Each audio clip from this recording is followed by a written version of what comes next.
Hi there, I'm Matt Kemp from the Underground Cookery School.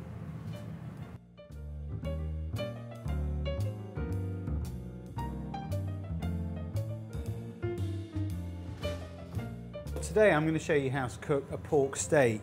I've just got some loins of pork here cut into steaks, and you know, for me I like you know, that sort of charred flavour that you get from using a griddle pan, and the best way of using a griddle pan is to stick it on the hob, ideally with a gas flame to get maximum amount of heat and really get some heat going. So leave it on there for a good 5 minutes. If you don't have one of these, using a dry frying pan would work just as well.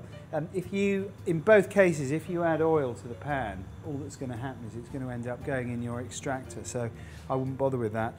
Also, what I quite like doing is just tenderising the meat before putting it on the griddle. You don't have to do this, but I prefer my steak thinner because when you eat it, it's less hard work.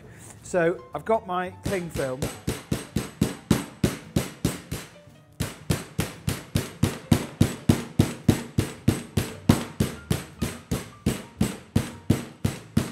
And that's now knocked those into nice tender escalopes. And what I did was just put them in between 2 sheets of cling film to ensure that they don't tear.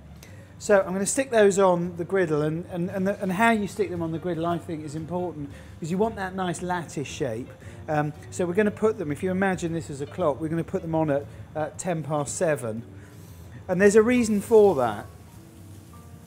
If you work, highly unlikely you'd be watching this if you did, but if you do work in a grill, what happens is you need to know how long the steaks have been on the grill. And what you can do is by leaving them on, I mean, it's going to take about 2 minutes to cook these. So if we leave them on for 30 seconds for each angle, it's a way of telling you. So the first half minute we're going to do that, and then we're going to turn it by 90 degrees so that our imaginary clock is now going to be reading 10 to 5. So I'm just going to check before doing that I've got a bit of a charred bar along there, which I have. Now we're going to carry on cooking those for about another 2 minutes, which you probably don't need to watch, so come back as soon as they're ready to come off the grill.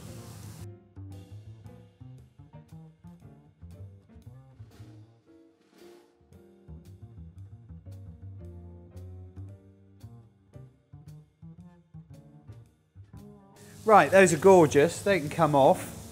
They've been cooking for, I just cooked them for a little bit longer. With pork, you've just got to be a bit careful. You want to make sure you cook it all the way through. But in this case, it was about 2.5 minutes. And that's how you cook a pork steak.